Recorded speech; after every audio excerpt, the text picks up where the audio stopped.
This week on MCrider, we discuss one of the most dangerous and difficult scenarios for a motorcyclist to avoid. Can you guess what it is?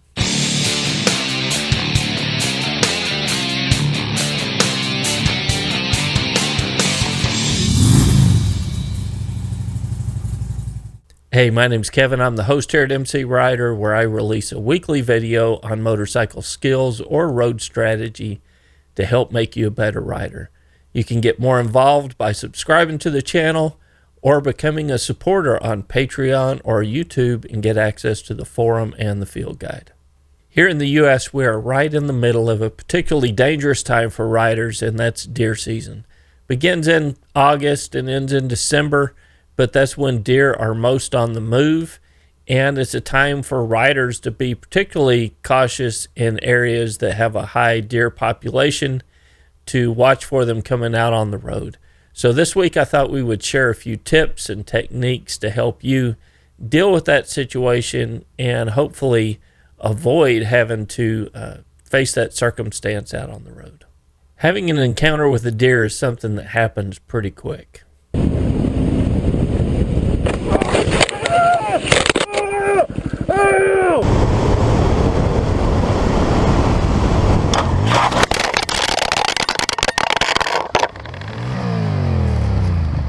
Said that I was not supposed to. Holy. It's not something in the midst of the ride that you have a whole lot of time to prepare for. The deer's on the side of the road 1 minute and he's in front of your front tire the next minute. So it's always best to prepare before you get on the motorcycle with a full face helmet, jacket, gloves, pants, boots, because that gear, that protective gear, is going to be your first line of defense if you have an encounter with a deer out on the roadway.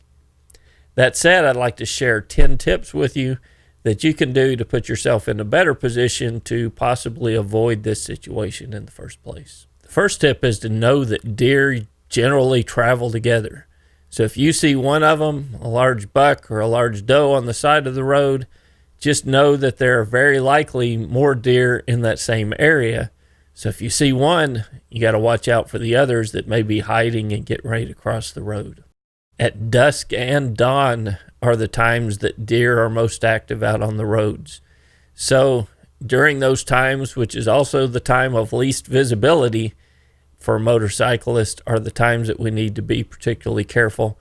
So by slowing down, especially if you're in a high deer crossing area, slowing down and keeping your eyes open, particularly at dusk and dawn when the deer are most active. As far as your lane position to put you in the best possible position, you generally want to stay towards the center of the lane. That's going to give you the most visibility for what's coming up from the side and the most time to react if something comes out on the roadway. One thing that makes deer particularly difficult to avoid is the method that they've developed to avoid a predator. So they're used to being attacked by predators out in the wild, and because of that, they've developed this zigzag pattern to get away from predators, wolves and coyotes out in the wild.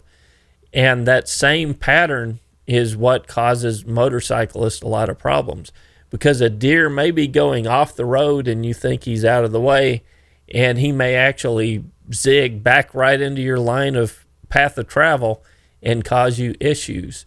So just because the deer has moved part of the way out of the way doesn't mean he's not going to come back and get back in your way. So you want to make sure you're on those brakes and you're scrubbing off as much speed as possible. I'm sure you've all seen the deer whistles that you can buy, but insurance studies have shown that those are largely to be ineffective. So you could try it if you want, but studies show that they're really not effective in changing the patterns of deer the way that they may avoid a motorcycle or a car that's coming up the road. Deer crossing signs are on the roadway for a reason. It's a sobering thought to think about the price that it's been paid on that section of road to put up a deer crossing sign. And those signs are there because there's been more than one incident right in that area. Deer are predictable in their path of travel and their feeding places.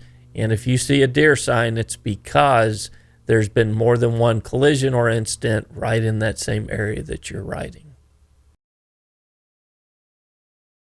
So as I was doing research for this video, I came across this audio clip from a radio station in Fargo, North Dakota. I think this is real.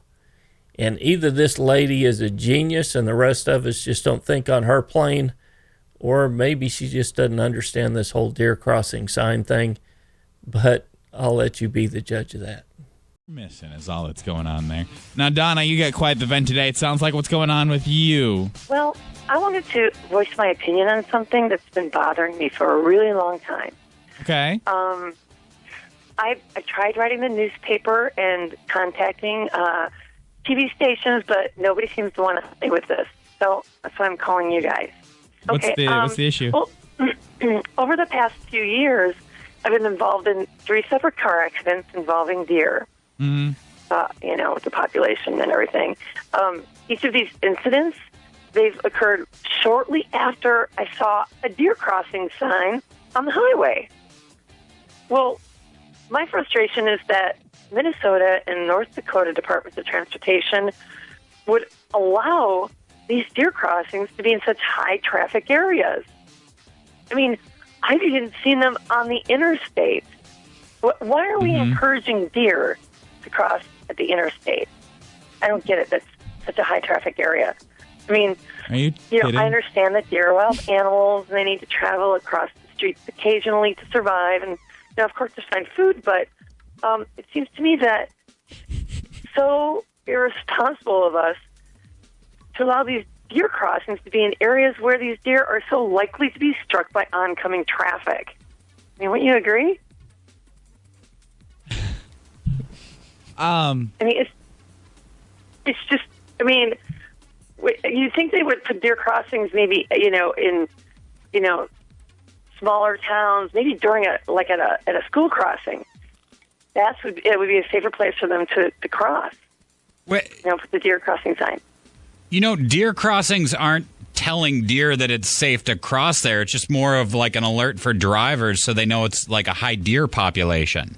The government put the deer crossings there. They can direct the deer population anywhere they want to by moving that deer crossing sign. I mean, why in the world would they place it on the highway or the interstate? I mean, God, there are so many other places I can think of than putting the deer crossing signs on busy highways and interstates. You seem to be under the misunderstanding that the deer are somehow attracted to the deer crossing sign. Well, yeah, the deer crossing sign is there to allow the deer to know that's where they need to cross. Right. And all these car accidents you had involved a deer after you'd saw a deer crossing sign. Exactly. I mean, I'm trying to watch out for the deer, but, I mean, speed limit's 55, 65. How am I supposed to, you can't brake really quick if if the deer just is crossing in that deer crossing area. So you'd like to see these signs move somewhere safer? Right. If we can move them, don't put deer crossing signs on the interstate or freeways. Put them in lower traffic areas. Somewhere where the speed limit's, a lot slower. Maybe small towns. I don't know. I think school crossings is a good idea. Well, listen, we will. You say you've tried to contact quite a few people about this. Right, yeah. I wrote at least 3 or 4 letters, and we will spread the word. Okay, we will try to kind of help you raise some awareness for this issue. Okay. Oh, thank you. We need to move those deer crossing signs. We appreciate your comment this morning. All right, thanks. Bye.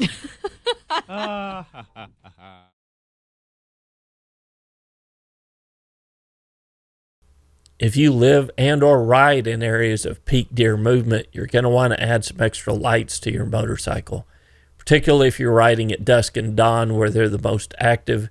It's going to allow you to see the deer as soon as possible. In the U.S., the states with the highest deer collisions with vehicles are West Virginia, Montana, Pennsylvania, Iowa, and South Dakota. According to State Farm, in 2016, 1 out of every 41 motorists filed a deer strike claim on their insurance policy. So West Virginia guys, you need to watch out. If you find yourself in a situation where it appears that a deer strike is imminent, one thing that you can do is slow down immediately And if possible, use the horn, because deer are really adept at locating sounds and where they're coming from, and they may use that to be able to get out of the way. But the most important thing is scrubbing some speed off or coming to a complete stop if possible. Also, if a collision appears imminent, you don't want to swerve. You want to use emergency braking technique and scrub as much speed off as possible, but your best chance of getting through the collision is if the motorcycle is upright and stable.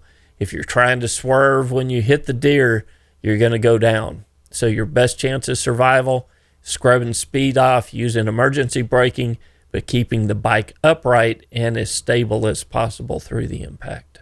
And my last tip for you is in the form of a question. Have we ever talked about emergency braking on this channel? The time to practice emergency braking is now. The time to do it's out on a parking lot, not when you're staring down a large buck trying to get across the road and your front tire is just feet away from it. The time to practice emergency braking is now. Get the field guide, get out on a parking lot, practice it at various speeds and different speeds until you feel comfortable with it and know that you've got those skills when you need it out on the street. Do you have any other tips that I left off of this list? Or do you have a direct experience with a deer strike while you've been out riding? I'm sure someone who's watched this video is going to have direct experience, so leave a comment below and let us learn from your experience. We'll continue this conversation over on the forums, so I hope you'll join us over there. To learn how to become a forum member, you can go to mcrider.com/support and support us on Patreon, or look below for the link or the button and become a member here on YouTube, and you'll get access to the forums and the field guide where we'll continue this discussion, and I'll give you some training exercises to help make you a better rider that you can practice on any open parking lot. So until next week, guys, it's Ken with MCrider, and we'll see you on the road. MCrider is made possible by our friends on Patreon. To learn how to support MCrider, get access to the field guide and the forums, go to mcrider.com/support.